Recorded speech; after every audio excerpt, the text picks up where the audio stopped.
When we think about the epic, sweeping romances of arguably the most famous friend group in television history, we almost always jump straight to Ross and Rachel, right? Or Monica and Chandler. But there is this one relationship that quietly, almost secretly, changed the entire trajectory of Phoebe Buffay's narrative. Before this specific relationship, Phoebe was, famously the most unpredictable, completely untethered member of the group.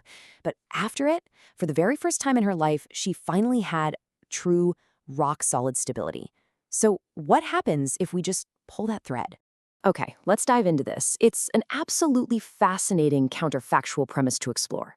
What if Phoebe never met Mike Hannigan at all?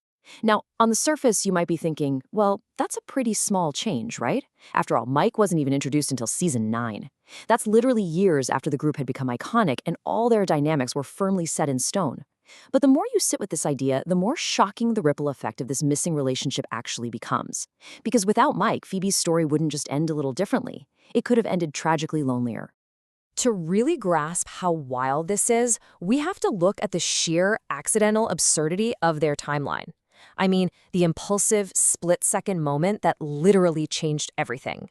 And this brilliantly illustrates the absolute fragility of this plot point. This crucial, incredibly healthy, life-altering relationship almost never happened in the original timeline. It was born entirely out of a mistake. Just think about the sequence of events. Step 1. Joey accidentally sets Phoebe up on a blind date, but classic Joey completely forgets to actually find a guy for her. When confronted, Step 2 kicks in. He panics. And Step 3, out of thin air, he just yells the name Mike. That single impulsive mistake created one of the most grounding relationships in the entire series, which means, in another highly probable version of this story, Joey just confesses he forgot and he never even says that name. So, if Joey never says that name, we're looking at absolute erasure. Boom. No Mike Hannigan, no meeting at the piano bar, no terribly awkward first date, nothing. The whole shebang is gone. And what would Phoebe do in this scenario? Well, at first, she'd likely pretend she's completely fine. That is classic Phoebe, right? She'd make a joke out of it, shrug it off, and maybe spend some spiritually enlightened tale about how the universe simply didn't want her on a date that night. But underneath all that quirky armor, she would remain deeply, deeply disconnected. Because we really have to look at the reality beneath all those jokes. There's a hidden trauma there that often gets papered over by the laugh track. To truly grasp the stakes of this alternate timeline, we have to peel back the quirky sitcom layer and look at who Phoebe really was. We are so used to her weird songs and eccentric behavior that it is so easy to forget the incredibly dark reality that forged her personality in the first place. I mean, let's just lay it out. Her mother died when she was young. Her stepfather completely disappeared. She literally lived on the streets. She had the hardest life out of anyone in that core group by a massive margin. To survive all of that, she had to learn to trust almost nobody. Her funny, free-spirited persona was essentially a shield she wore to navigate a world that had repeatedly let her down. So the crucial point is that a huge part of Phoebe's character was built around a profound fear of abandonment. It's a psychological defense mechanism where you avoid deep connection because you're terrified of being left behind. And this caused her to actively mock normality and frequently sabotage her own relationships before they could ever get too serious. Because think about it. If you don't let anyone get close, and if you never conform to traditional expectations, well, they can't devastate you when they inevitably leave. Now, you might be yelling at the screen right now, but wait, what about David? Well, let's talk about the danger of romantic idealization when comparing those two. In our alternate timeline where Mike just doesn't exist, it's highly likely Phoebe tries to make it work with David the scientist guy after he finally gets back from Minsk. She might even convince herself that destiny keeps bringing him back to her. But there is a massive, fundamental difference in what these two men actually offer. See, David genuinely loved Phoebe, but it was a very specific type of romantic love. He idealized her, and when he was faced with her actual day-to-day eccentricities, he often felt totally overwhelmed by the chaos. He admired her, sure, but kind of from a distance. Mike, on the other hand, he loved her completely. He didn't just tolerate her weirdness, he embraced her chaos. He understood it. Actually, scratch that. He didn't just understand it, he grounded her in reality without putting her on a pedestal. Without Mike's balance, a relationship with David just wouldn't provide that same lasting stability.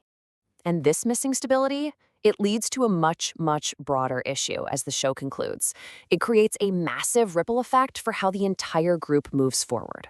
Because the absence of Mike doesn't just change Phoebe's life, it fundamentally alters the entire group dynamic by the time we hit season 9 and approach that series finale. Look at where the rest of the group is heading by then. Monica and Chandler are actively building a family and literally packing up for the suburbs. Ross and Rachel are finally reconnecting through their daughter Emma. And even Joey has a growing successful acting career and has shown immense emotional maturity by the final season. All 5 of these friends are entering these permanent, grounded stages of their adult lives. They are all reaching emotional closure. And Phoebe, without Mike, she is just standing there alone. Think about that final iconic apartment scene. You know, the one everyone leaves their keys on the counter? Everyone is preparing for their next chapter together. If Phoebe is standing there without a partner, without her own next chapter to step into, she becomes the one person left behind. Suddenly her jokes in that finale wouldn't feel funny anymore, would they? They would feel incredibly defensive. The emotional tone of the entire ending is completely shattered. Now, what's really interesting about this slide is how it redefines everything. It's the difference between merely surviving and actually belonging. When we look at Phoebe and Mike's wedding, we absolutely shouldn't view it simply as some standard sitcom romance trope where the quirky character finally settles down. No way. We have to redefine it as a moment of deep, profound psychological healing. People who grow up constantly abandoned often become experts at surviving. They pretend they don't need anyone. They create entire identities around unpredictability because depending on someone else feels way too dangerous. Phoebe spent years pretending her loneliness was actually freedom. But Mike allowed her to transition into belonging. He made permanence feel safe. He allowed her to stop running emotionally, proving that depending on someone didn't always have to end in heartbreak.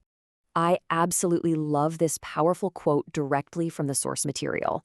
He didn't change Phoebe's personality, he gave her a future. This just perfectly summarizes Mike's quiet significance.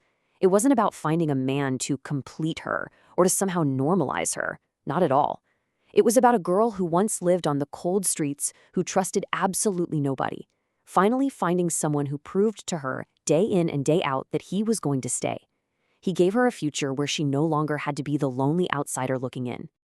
It's honestly incredible to think that one random name, yelled by Joey in a blind panic, became the absolute most important moment in the series for Phoebe's healing. If you enjoyed this explainer and this deep dive into an alternate timeline, I'm going to leave you with this. If you could rewrite one storyline yourself, what would it be? Think about how one tiny, microscopic change could alter the entire trajectory of the characters we know so well. Thank you so much for joining me for this explainer, and keep questioning those quiet moments that shape the stories we love.